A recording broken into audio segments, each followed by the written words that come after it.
All right, the schedules are out, and some teams got a little more creative with the reveal than others. Here's the best of the best from NBA schedule release day. The Hawks' schedule just dropped today, so I'm going to do their opponents as birds. American Crow. Just got our schedule. Meet me at the top of the Sears Tower so I can give it to you. All right. So good. Benny, you tweaking. Today we're studying the ancient texts of NBA Twitter. Let's dive in. This one was funny. What are you gonna do? That's still a thing. It is. You're still into it. This one was cool. My last name is actually pronounced Wagler and not Wagler. Wishing tree. This one was good. Wagler, great with the media I wish already. everyone knew my name.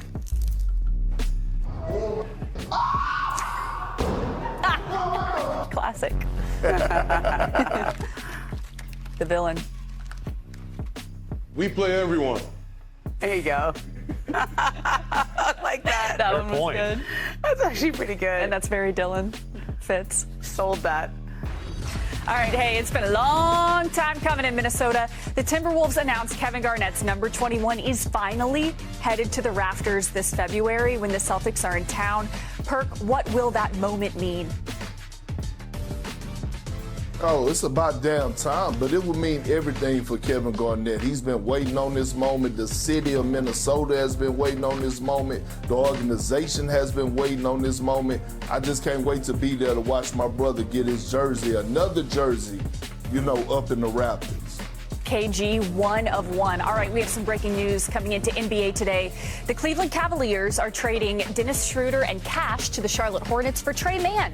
This would be Schroeder's 12th team, so we got to get our panel's thoughts on it. All right, Ramona, the Cavs still have business to make with the beard, James Harden. He's still an unrestricted free agent. Yeah. What does this trade specifically signify to you? I think this is interesting because they're also trying to get Peyton Watson, and this is obviously a salary saving move, and this maybe gives them a little more in the Peyton Watson sweepstakes. But this is interesting. James Harden's a company man. He's going to be fine. He's waiting around all summer. They have an understanding that's going to get done, but this allows them to continue to be in this sweepstakes with Peyton Watson, which has just gone on and on and on. Definitely has. All right, the Dream, by the way, made a statement last night against the Sun. We're going to take a look at Well, we're a month and a half into the offseason, and the Warriors are one of 4 teams to not acquire any active NBA players, which, of course, excludes rookies from the draft. That's on the heels of an important extension date for Steph Curry, as the 4-time champ is eligible as of August 29th to sign a 2-year, $136.7 million extension with the Dubs. General Manager Mike Dunleavy spoke a few days ago on Steph's future. I'm pretty confident Steph will finish his career here, but ultimately it's his call, his decision. Whether that's allowing his contract to run out and move on, or look, if he comes to me and wants to be moved, Joe and I will talk it through. It. We wouldn't love it, but he's earned the right to do where he wants to do those things. So, but as far as the messaging or any idea that he would be anywhere else, that's not a thing we're looking at or he's looking at. I wish you guys could have seen Ramona's face when he was saying all of that. If he wants to be moved, we'll move it. Obviously, people on X and social media started conspiracy theories.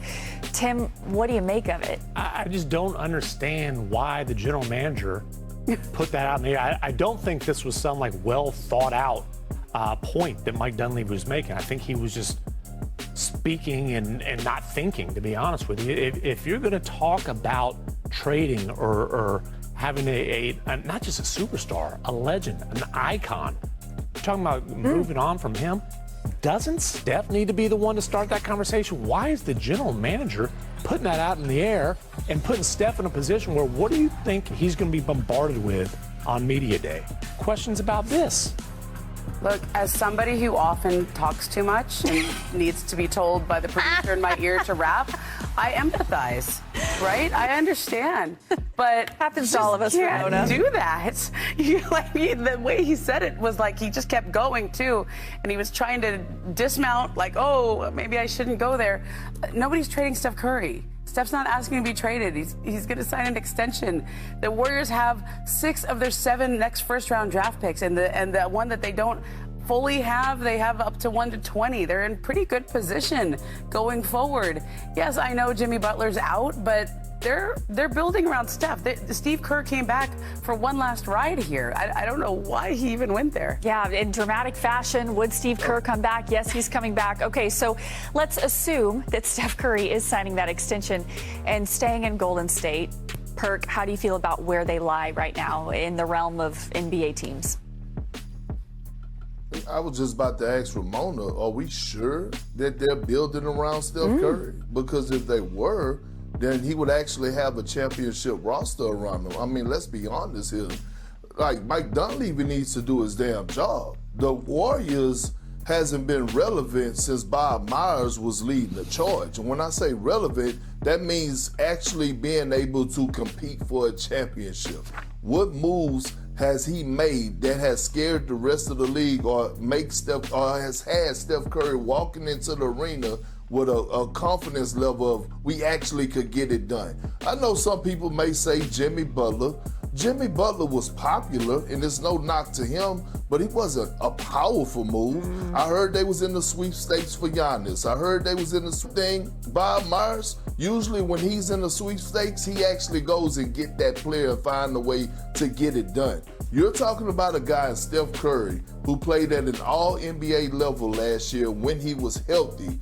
It's on Mike Dunleavy to do his job and surround him with the pieces that he needs to actually go compete for a title and get out of a tough Western Conference. Tim disagrees, it sounds like, on the Jimmy Butler point. Yeah, on that point, the broader take, I definitely agree with. But that was a big swing that they took on Jimmy Butler. And look, Jimmy and Steph in the lineup together, the Warriors are 42-18. Unfortunately, that's not a lot of games over a season and a half. They were 22-5 with those guys in the lineup in the rest of the regular season right after the trade. Unfortunately, those guys couldn't stay healthy together during the playoffs. But I just don't want to diminish that they did take a massive swing at Jimmy Butler and that it was impactful, just they haven't been healthy. Look, they really did try to get Giannis. They offered 4 first-round draft picks for Giannis. Milwaukee just didn't take that offer. They tried to get Jaren Jackson Jr. They didn't offer enough. Utah gave more for him.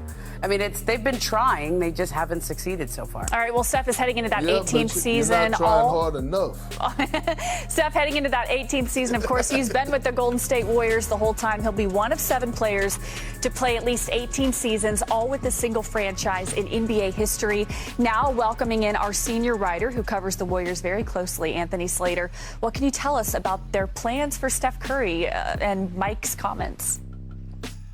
Well, number one, I can tell you I was on that call the other day, that virtual call. It was a good read by y'all. It was casual. I'm sure you guys could tell with just like the setup, right? It was just like a little like Zoom work call type thing.